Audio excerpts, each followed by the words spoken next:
ఈ గుడికొచ్చి మనం ప్రసాదం తినకుండా ఎప్పుడైనా వెళ్ళావా? అమ్మా కలుపుతున్నారమ్మా. ఉప్పు కొంచెం తక్కువైంది కదా రత్న, నాకు కూడా కొంచెం ఉంచు రత్న. టెన్షన్ పడకమ్మా, నాకేం కాదులే.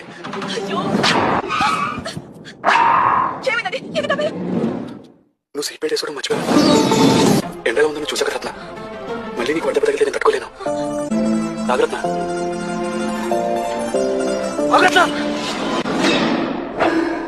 కొబ్బరి తినకుండా మనం ఎప్పుడైనా కొబ్బరి బొండం పడేసావా?